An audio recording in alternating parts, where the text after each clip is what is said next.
नमस्कार, मैं डॉक्टर श्रद्धा वशिष्ठ आपका सबकी शिक्षा में बेहद स्वागत करती हूँ। एमपी कोटा क्या इस साल भी लागू है? क्या एमपी कोटा के तहत इस साल भी दाखिले होंगे? बहुत से पेरेंट्स मुझसे यह सवाल कर रहे हैं क्योंकि जैसा कि हम सब जानते हैं, मैंने आपको बताया था कि पिछले साल शैक्षिक सत्र 2021-22 में एचआरएम कोटा या फिर जिसे हम एचआरडी कोटा भी कहते हैं, वह कैंसल कर दिया गया था। यानी कि पिछले साल एचआरएम कोटा या फिर एचआरडी कोटा के तहत दाखिले नहीं हुए थे और बहुत से लोगों का कहना है कि उन्होंने अलग अलग अखबारों में पढ़ा है या फिर उन्हें बहुत अलग अलग लोगों के द्वारा बताया गया है कि एमपी कोटा भी अब खत्म हो चुका है। तो सवाल आपके यह आ रहे हैं कि क्या यह बात सही है? तो मैंने आपके सभी इस संबंध में कमेंट्स पढ़े, मैंने अलग अलग न्यूज़पेपर्स को रीड करा, उन न्यूज़पेपर्स को भी रीड किया जिनमें यह कहा जा रहा है कि एमपी कोटा भी शायद खत्म कर दिया गया है, और उन न्यूज़पेपर्स को भी रीड किया जिसमें कहा गया कि एमपी कोटा को रद्द नहीं किया गया है।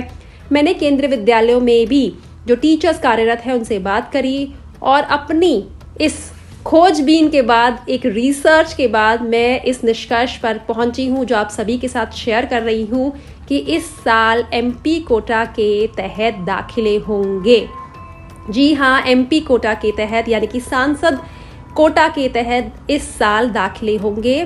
केवल एचआरएम कोटा ही रद्द किया गया है क्योंकि एचआरएम कोटा के तहत जो छात्रों का दाखिला होता था, जो स्टूडेंट्स का एडमिशन होता था, वह इतना ज़्यादा होने लग गया कि सरकार को विचार करना पड़ा कि हमने क्या सोच के यह कोटा बनाया था और अब यह कोटा क्या बन गया है।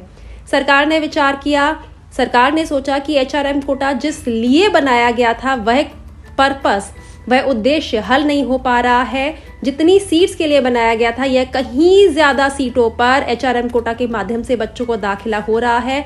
तो इतनी ज़्यादा सीटों पर दाखिला एचआरएम कोटा के माध्यम से नहीं होना चाहिए। यह सब सोच विचार कर सरकार ने एचआरएम कोटा तो रद्द कर दिया, लेकिन एमपी कोटा ज्यों का त्यों है। हर सांसद अपने निर्वाचन क्षेत्र में हर साल 10 बच्चों का दाखिला करवा सकते हैं। इसके लिए उन्हें मिलेंगे कूपन केंद्रीय विद्यालय संगठन के द्वारा, और यदि किसी सांसद के निर्वाचन क्षेत्र में कोई भी केंद्रीय विद्यालय नहीं है तो वह पड़ोसी जो निर्वाचन क्षेत्र है उसके केंद्रीय विद्यालय में बच्चों को वह रिकमेंड कर सकते हैं, वह उन बच्चों का दाखिला करवा सकते हैं। लेकिन यह तभी होगा यदि उनके अपने निर्वाचन क्षेत्र में कोई भी केंद्रीय विद्यालय नहीं है। साथ ही जो सांसद जी हैं, चाहे वे लोकसभा सांसद हैं या राज्यसभा सांसद हैं, उन्हें अधिकार है कि वह अपने को मिल रहे सांसद के तौर पर 10 कूपन्स का वह फायदा उठा सकें। वह चाहे तो अपने निर्वाचन क्षेत्र के अलग अलग 10 केंद्रीय विद्यालयों में बच्चों को रिकमेंड कर सकते हैं, उनकी अनुशंसा कर सकते हैं, या फिर एक ही केंद्रीय विद्यालय में 10 बच्चों के नाम भेज सकते हैं, लेकिन कुल 10 बच्चों के दाखिले का ही अधिकार उन्हें केंद्रीय विद्यालय संगठन के द्वारा मिला है। यानी कि सांसद कोटा यानी कि एमपी कोटा ज्यों का त्यों है, वह कैंसल नहीं हुआ है, वह रद्द नहीं हुआ है। और यदि संबंध में मुझे और जानकारी प्राप्त हुई तो वह भी मैं आपके लिए लेकर आऊंगी। तो एचआरएम कोटा खत्म हो चुका है और एमपी कोटा अभी है, और आप उसके तहत अपने बच्चों का दाखिला देश के अलग अलग केंद्रीय विद्यालयों में करवा सकते हैं। उम्मीद करती हूँ जानकारी से आपको लाभ होगा। मुझे डॉक्टर श्रद्धा वशिष्ठ को इजाजत दीजिए। नमस्कार।